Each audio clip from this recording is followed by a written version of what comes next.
well, where is God in this book? I still find that it wasn't mentioned at all. My God. And then I realized that it's really not a book about Mordecai. It's really not even a book about Esther. As much as it is about God, and that without him, we are nothing. So even in the fact that God wasn't mentioned, he was all up in the book. Even though God's name was never even told, he was in control from chapter 1 to chapter number 10. Even though they didn't even say God's name, he had everything to do with what was going on in the book. And I believe that God was setting it up so that humanity could accomplish his work in this earth. Right. This book is a clear attempt to kill the Jews. It's a clear attempt to kill some folks. My God. But God, just like the pages in our lives, he turns every day where Satan has launched his attack on us, he destroys it page by page. And even though God wasn't even mentioned, page by page, God was present. Page by page, God was revealing himself. Page by page, God was talking. Page by page, God was saying something. Page by page, God was doing a work. Page by page, God was setting up a work. Page by page, God was setting up the end for Esther. So as we get to the text, Mordecai was a Jew. He raised Esther as his own daughter. Esther was a beautiful virgin whose parents died, and she had been raised by this Mordecai. I'm going to read a little faster. Both had been in captivity for many years. See, in the Old Testament, and someone may touch on this, but in the Old Testament, when the children of Israel received the prophecy from Jeremiah that Judah was going to be in captivity in Babylon for 70 years. And so this was the time that after they were in Babylon, they would have been there for 70 years. The prophecy was fulfilled under King Cyrus. And then later on you had kings and you had other kings. And now we get to King Xerxes. All right now. He has a name, another name starts with an A, and I can never remember it, so we're going to stick with Xerxes. He was another pagan Gentile king who was horrible. He ruled Shushan. Yes, he did. For whatever reason, Mordecai and Esther chose to stay in Shushan. See, it was a time when, under Cyrus, he allowed some of the Jews to go back to the homeland. He allowed them to go back after they had been in captivity. And some of them had gone back, but for some reason, Mordecai and Esther decided they were going to stay in Shushan.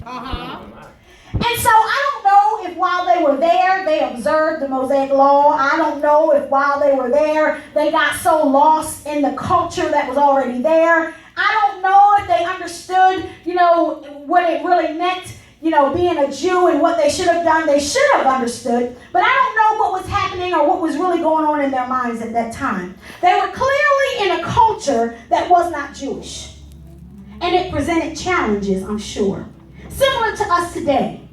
We're in a culture, we're in a time period that's not godly.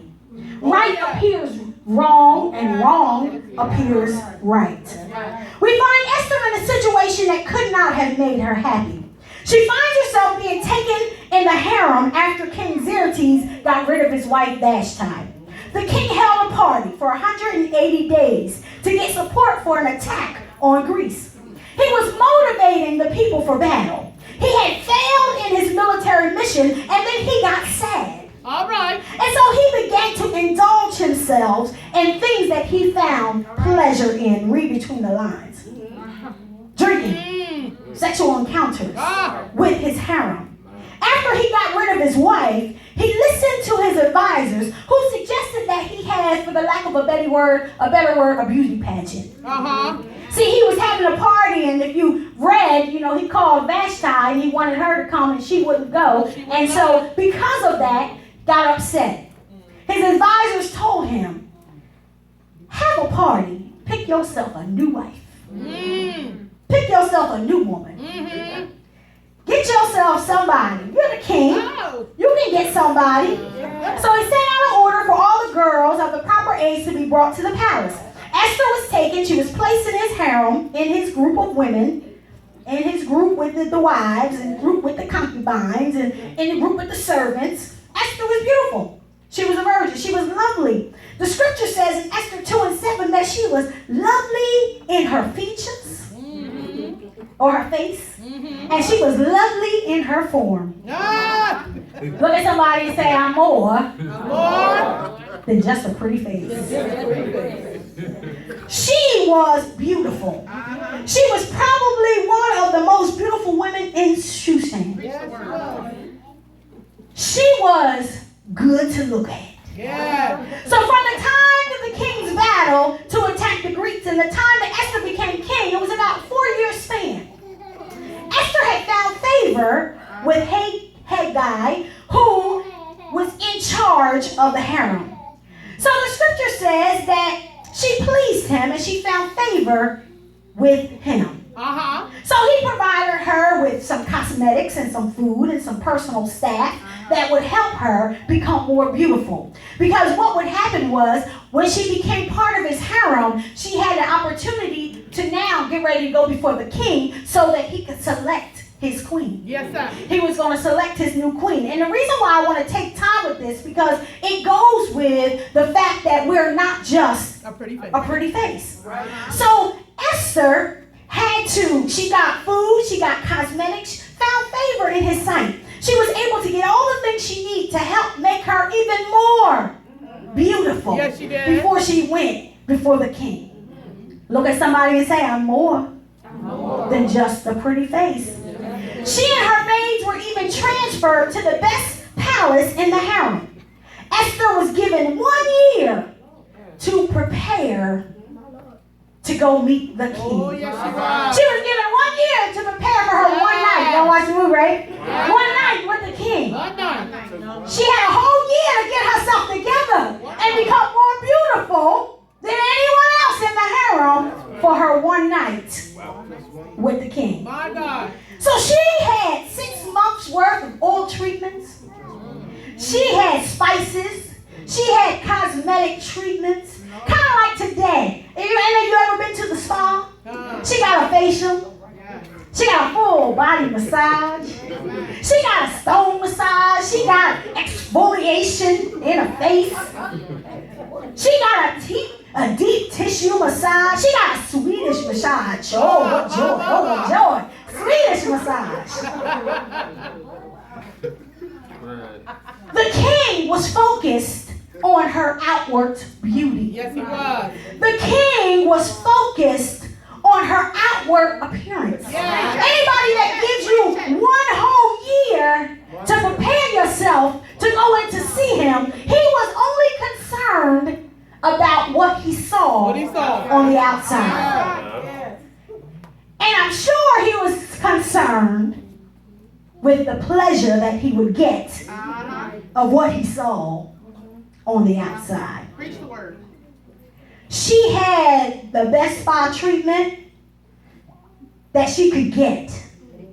It was solely for him, the king. The pagan king took these women into a harem, and when the king decided that he wanted to call these women, they didn't just come in unto him, and then if they weren't selected, they went back home. My God. When they came into the king, that's where they stayed. All right now. To never see their families again. All right. He was a little selfish. Yes, he was. Because not only did he just select one woman, but he selected a whole bunch of women, took them away from their families for a pretty face. Yeah. They were never to return to their families again. Now, can you imagine if you weren't selected, but you still had to stay there? Yes, you did. You still had to be there? Yes, you So did. even if they didn't get selected as queen, they were no longer to go back to their All families. right. They then became property of the king. Yes. Concubines. Yes. And they were at his beck and call. That's right. Whenever he decided he needed to be pleasured. Yeah. My Lord. They lived in luxury, but it was isolated luxury. They could eat what they want. They had the finest of things.